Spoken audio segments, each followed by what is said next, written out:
नागरिकांच्या तक्रारी सोडविण्यासाठी तुमच्याकडे कोणते उपाय आहेत? तुम्ही त्यांचे प्रॉब्लेम कशा प्रकारे सॉल्व्ह करता? तरुणांसाठी काही नवीन योजना, रोजगार योजना वगैरे असं काही आहे का? विरोधी पक्षाकडून होणाऱ्या टीका टिप्पणीबद्दल तुमचे मत काय? शहरातील पाणी आणि रस्त्याविषयी आपण काय उपाय केले आहेत? नमस्कार, मी पूनम. स्वागत आहे आपलं आता बोल पॉडकास्ट मध्ये. तर आज आपण आपल्या दिग्रस शहरातील विकासाबद्दल आणि नागरिकांच्या प्रश्नांबाबत चर्चा करण्यासाठी आपल्या शहराच्या नगराध्यक्ष सौ पंचशीला इंगोले मॅडम यांच्याशी संवाद साधणार आहोत व त्यांनी केलेल्या कामाबद्दल आणि नवीन योजनांबाबत चर्चा करणार आहोत. तर स्वागत आहे मॅडम आपलं आता बोल पॉडकास्ट मध्ये. तर माझा पहिला प्रश्न असा आहे, आपण नगराध्यक्ष झाल्या तेव्हापासून आपण महत्वाची कोणती कामे केली आहे किंवा करणार आहात? मी 5 जानेवारीला इथे माझं पथग्रहण सोहळा झालेला आहे आणि लगेच मी इथे नगर परिषद दिग्रस मध्ये आल्यानंतर 6 जानेवारीला मी इथे जे प्रमुख आहेत एचओडी किंवा खाते वाटप जे प्रमुख आहेत त्या प्रमुखांची मी मीटिंग घेतलेली आहे आणि त्यांच्या कामाचा आढावा घेतला. विशेष करून पाणी पुरवठा आणि महिलांचे समस्या त्याबाबत मी सर्व प्रश्न त्यांच्याकडून जाणून घेतले. पाणी पुरवठा हा दिग्रस शहराला झालाच पाहिजे, जनतेला झाला पाहिजे. आतापर्यंत नदीच्या पलीकडे हा पाण्याची फार मोठ्या प्रमाणामध्ये फार मोठा समस्या किंवा मोठी अडचण निर्माण झाली होती. मोतीनगर, संभाजीनगर, गवळीपुरा, चांदनगर, रमाईनगर, डॉक्टर बाबासाहेब आंबेडकर नगर या नगरमध्ये पाणी पुरवठा येतच नव्हता. तर तो पाणी पुरवठा सुद्धा झाला पाहिजे, सुरळीतपणे सुरू झाला पाहिजे यासाठी. आणि रस्ते हे दिग्रसकरांसाठी नागरिकांना हे चांगले रस्ते मिळाले पाहिजे यासाठी सुद्धा आम्ही प्रयत्न करणार. तर मग स्वच्छतेसाठी नगर परिषद मध्ये कोणते उपक्रम राबवणार आहात किंवा राबवले आहे असे काही?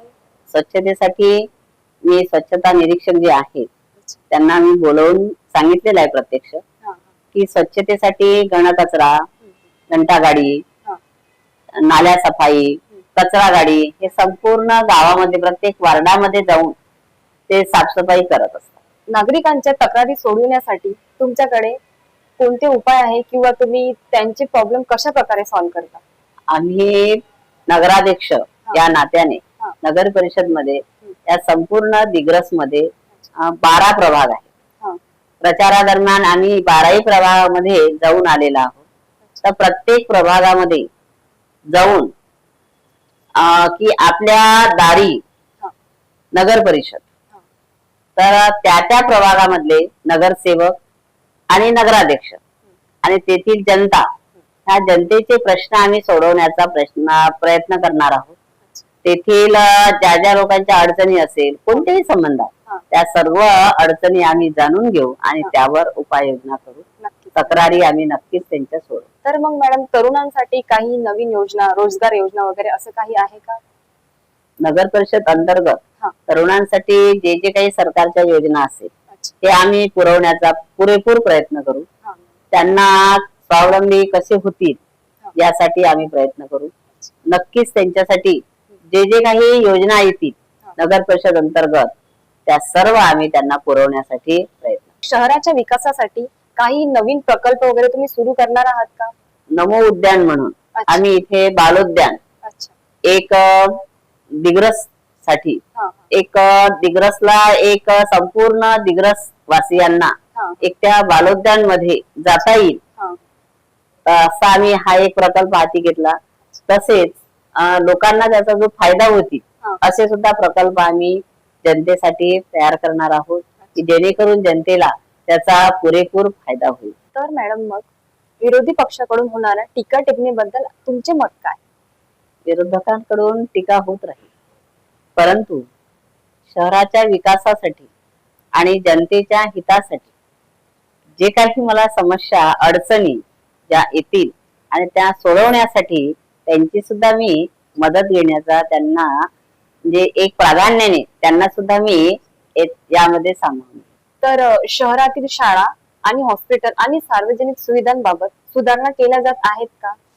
आहे ना, नक्की केल्या जात आहे. आता शाळा आहे नगर परिषदच्या, यामध्ये शिक्षण सभापती आहेत, यांच्या मार्फत किंवा मी प्रत्यक्ष लक्ष देऊन शाळामध्ये सुद्धा सर्व सुविधांनी युक्त अशी वातावरण निर्माण व्हावे.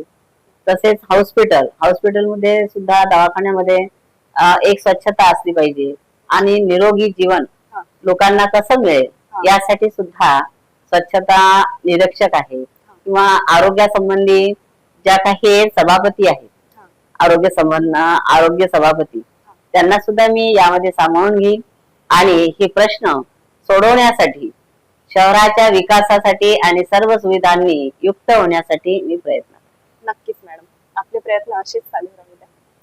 तर मॅडम, मग महिलांसाठी रोजगार किंवा स्वावलंबन योजना आहेत का? हो ना, आहेत. नगर परिषद अंतर्गत ज्या काही महिलांसाठी बचत गट आहे किंवा शिलाई मशीन, याद्वारे त्यांना प्रशिक्षण देऊन त्यांना कसं स्वावलंबन बनता येईल, त्यांना रोजगार कसा देता येईल, यासाठी त्यांना सरकारच्या ज्या काही योजना आहेत त्या योजना आम्ही पुरवण्याचा त्यांना नक्कीच प्रयत्न करू. महिलांना एक स्वावलंबन, एक रोजगार देऊन एक त्यांना बनवण्याचा आम्ही प्रयत्न. नक्कीच मॅडम. तर मॅडम, मग आपल्या आयुष्यातील सर्वात मोठा संघर्ष कोणता होता? माझ्या आयुष्यामध्ये संघर्ष म्हणजे मी लहान असतानाच म्हणजे माझं माहेर आणि सासर लग्नानंतर, माझं दोन्हीही सासर आणि माहेर हे गरीब होतं. आणि गरीब म्हटल्यानंतर माझं शिक्षण, माझी नोकरी, हे सगळ्यांना घर सांभाळून, सगळे सासरचे माहेरचे सगळे सांभाळून त्यांना त्यांच्या मनासारखं वातावरण निर्माण करून, पोषक असं वातावरण निर्माण करून मला प्रत्येक ठिकाणी संघर्ष करावा लागला. हा तर माझा मोठा संघर्ष आहे. इथे मी जी आलेली आहे राजकीय क्षेत्रामध्ये, शैक्षणिक आणि सामाजिक आणि कौटुंबिक, हे सगळं सांभाळत माझा संघर्ष हा सुरूच होता. आता राजकीय क्षेत्रामध्ये मी जी आलेली आहे, हा देखील एक माझ्यासाठी मोठा संघर्ष होता, परंतु राजकीय क्षेत्रात मी आता पाऊल ठेवलेले आहे. तर मॅडम, मग तुम्ही राजकीय क्षेत्रामध्ये येण्याचा हा म्हणजे तुमचा स्वतःचा निर्णय होता? हा माझा स्वतःचा निर्णय होता आणि कुटुंबाने मला सहकार्य दिलेलं आहे. तसंच मला माझ्या शाळेकडून, कानाकोपऱ्यातून, या दिग्रस वासियांमध्ये माझ्या विद्यार्थिनी आहेत, या विद्यार्थिनींकडून मला चांगला एक पाठिंबा मिळाला, पाठबळ मिळालं. आणि जे पक्ष आहे या पक्षाकडून सुद्धा मला चांगलं पाठबळ मिळालं. त्यांनी मला पक्षाची तिकीट दिली आणि मला एक समोर जाण्यासाठी एक त्यांनी माझा आत्मविश्वास वाढवला, मला पाठबळ मिळालं आणि म्हणूनच मी या राजकीय क्षेत्रामध्ये येऊ शकते. तर मॅडम, मग पुढील 5 वर्षामध्ये तुम्हाला शहर कसे बनवायचे आहे? मला हे स्वच्छ, सुंदर आणि सर्व सुविधांनी युक्त असं हे शहर बनवायचं. तर आता वेळ झाली आहे इथेच थांबण्याची. मॅडम, आपल्या महत्त्वाच्या माहितीबद्दल आणि वेळेबद्दल मनापासून धन्यवाद. आम्हाला आशा आहे की पुढील काही काळामध्ये आपल्या शहराचा विकास आणखी वेगाने होईल. आपण मला वेळ दिला, माझी मुलाखत घेतली, यामुळे मी दिग्रसच्या संपूर्ण नागरिकांच्या वतीने आणि मी या दिग्रसची प्रथम नागरिक या नात्याने, नगराध्यक्ष या नात्याने आपणा सर्वांचे मी आभार तर आहेच, पण आपण एक प्रत्यक्ष विशेष असे आभार मी आपले मानते आहे. धन्यवाद.